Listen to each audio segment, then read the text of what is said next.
오키나와는 조금 더 납작한 평평한 산호 군락이 많이 있어요. 그리고 올라오면서 빛이 쫙 들어오거든요. 고고다이. 안녕하세요.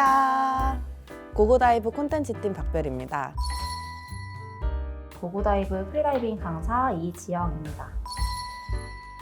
지영쌤 투어를 요즘 되게 많이 하시잖아요. 우리나라에서 쉽게 갈 수 있는 곳은 일본 같은데요. 미야코지마, 오키나와 둘 다 되게 자주 연다고 드셨어요. 미야코지마가 특히나 또 더 뜨고 있어서 자주 가려고 하는 편이고, 또 가까우니까 동남아보다 선호도가 조금 더 높아지고 있는 추세라고 생각이 듭니다. 이제 저 같은 초보자들은 사실 미야코지마나 오키나와나 뭐가 뭔지 잘 모르겠더라고요. 오늘 이 부분 딱 정리해 주실 수 있을까요? 네, 그럼요. 오늘은 제가 차이점에 대해서 자세하게 설명을 드리도록 하겠습니다. 두 군데 모두 일정이 어떻게 될까요? 오키나와는 항공 직항편이 굉장히 많은 편이어서 저 같은 경우에는 목요일부터 일요일까지 3박 4일 일정으로 주로 투어를 짜는 편이고요.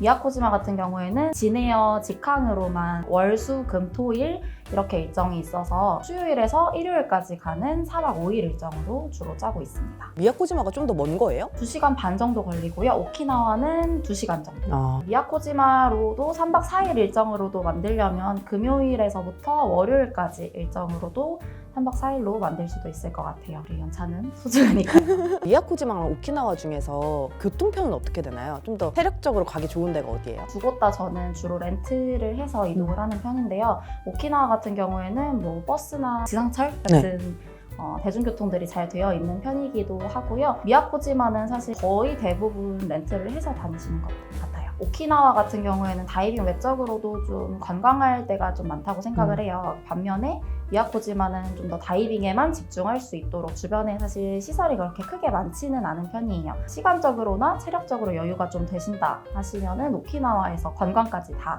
선택을 하시면 좋을 것 같습니다. 그럼 미야코지마 요즘 뜨는 게 전부 다 다이빙으로 뜨고 있는 거예요? 네, 수중에서 하는 활동들이 주로 뜨고 있어요. 그럼 두 군데의 대표적인 프리다이빙 포인트 알려주실 수 있을까요? 미야코지마 먼저 말씀을 드리면 야비지 포인트라고 하는 굉장히 산호초가 예쁘게 펼쳐진 포인트가 있어요. 보트를 타고 한 40분 정도 이동을 하면 도착을 하는 곳인데 수심이 굉장히 낮은 편이어서 저희 프리다이빙 하시는 팀 말고도 스노클링으로도 많이 오시는 편이더라고요. 초보자들이 즐기기에 좀 좋은 포인트라고 생각을 하고요. 그래서 저희 작년에 투어를 갔을 때에는 투어 멤버들 전부 다 그 푸른 산호초 노래가 생각이 났다고. 푸른 산호초들이 굉장히 많은 포인트였습니다. 무슨 노래예요 그게? 와타시. 그런데 뭐 물고기들도 있는 건가요? 큰 물고기들보다는 이모나 그린 크로미스 같은 작은 물고기들이 좀 많은 편입니다. 두 번째로 추천드리는 포인트로는 케이브 포인트가 좀 있어요. 보트를 타고 한 50분에서 1시간 정도 이동하면 도착하는 곳인데 산호들 아래쪽에 산호들 사이사이로 좀 사람이 지나갈 수 있는 틈 같은 것들이 있어서 거기 아래로 내려가서 통과를 하면서 올라오게 되면 그 안에는 좀 생각보다 어두워서 처음에는 좀 무서울 수 있기는 한데 안에 물고기들이 굉장히 많아요. 다 자고 있어요. 평소에는 보지 못하는 풍경들을 볼 수도 있고요. 그리고 올라오면서 빛이 쫙 들어오거든요. 그 장면이 굉장히 멋있다고 생각을 합니다. 그 케이브는 근데 좀 난이도 있는 데 아니에요? 케이브가 한두 개가 있는 게 아니고 굉장히 다양하게 5m 수심에도 있고 어떤 거는 10m 이상 내려가야 되는 수심도 있고요. 그래서 좀 난이도에 맞춰서 뭐 초보자들도 즐길 수 있고 좀 상급자들도 즐길 수 있다고 생각합니다. 좋다. 미야코지마 포인트 중에 걸어서 들어갈 수 있는 그 해변가에 완전 얕은 수심에 거북이들이 모여있는 포인트들이 있어요. 다이빙이 아니더라도 그냥 해수욕을 즐기러 오신 분들도 거북이들을 볼 수가 있어서 굉장히 쉽게 만날 수 있는 포인트입니다. 오키나와는 사실 다이빙 하지 않으시는 분들도 다 대부분 알고 계시는 푸른 동굴 포인트가 있어요. 보트를 타지 않더라도 피닝에서 한 5분 정도면 도착할 수 있는 포인트고요. 그냥 발 딛고 올라설 수 있는 동굴이 있기도 한데 물 안에 한 5m 정도 수심이 돼요. 안쪽으로 내려갔다 올라오면서 사진을 찍는 포인트인데요.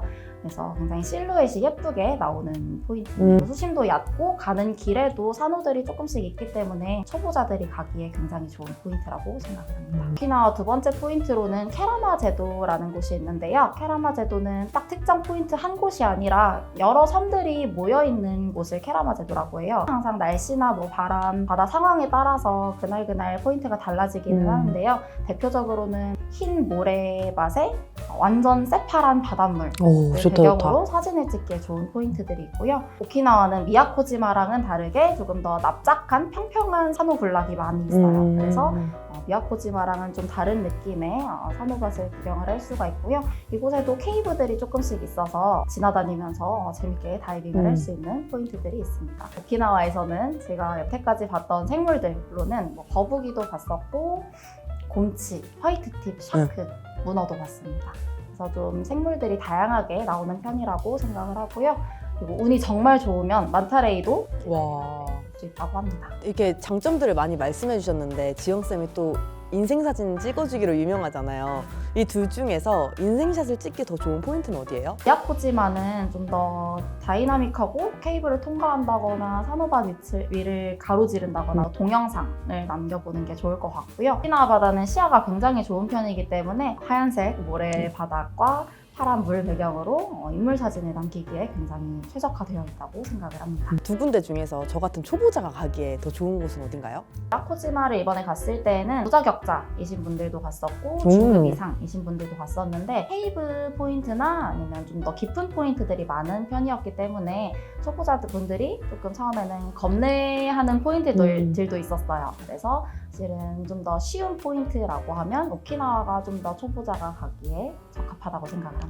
근데 노력은 하면 갈 수 있잖아요. 그렇죠? 그럼요. 그래서 이번에 그 케이브 포인트가 10m 정도 수심되고 길이도 10m 정도 되는 케이브가 있었는데 거기 통과하는 걸 계속 미션처럼 다들 했었거든요. 그래서 한 분이 2레벨 프리다이버 자격증을 가지고 계셨는데 거기를 가다가 다시 돌아왔어요. 무서워서.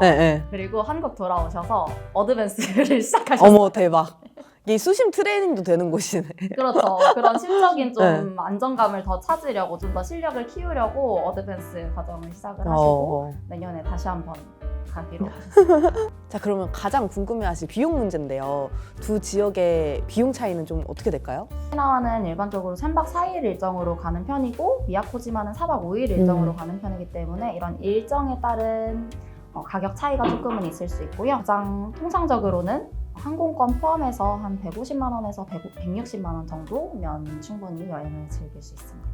오, 두 개의 비행기표 가격 차이는 별로 안 나나 봐요? 시즌별로 다른데 제가 미야코지마를 갔을 때는 굉장히 비싸게 갔었지만 아닌 때에는 또 30-40만 원대면 결제가 가능하더라고요. 그럼 이런 건 어디 가면 신청할 수 있나요? 고고다이브 카페에 들어가시면은 제가 투어 게시판에 글을 굉장히 많이 쓰는 편이에요. 그래서 한 번씩 확인해 주시면 감사하겠습니다. 이렇게 여러 가지를 장점을 말해주셨는데 개인적으로 더 추천하는 곳이 있다면? 사실 다이빙으로는 두 곳 다 너무 좋은 포인트들이 많기 때문에 딱 이곳이 더 좋다라고 말씀을 드리기는 어려울 것 같고요. 다이빙 외적으로도 뭐 관광에도 관심이 좀 많으시다 하시면은 오키나와를 추천을 드리고요. 좀 더 휴양 느낌으로 다이빙에 집중을 하다가 푹 쉬고 가고 싶다 하시면은 미야코지마를 추천을 드리고 있습니다. 저는 투어를 굉장히 다양한 곳을 가보고 싶은 강사이기 때문에 투어에 관심이 많으신 분들이시라면 항상 저에게 언제든지 연락을 주시면 의견 반영해서 투어를 최대한 열어보도록 하겠습니다. 네, 여기 인스타그램 띄워놓겠습니다. 위에다가. 궁금한 점이 있다면 언제든 댓글 남겨주시고요. 영상이 마음에 들었다면 구독과 좋아요, 알림 설정 부탁드려요. 안녕.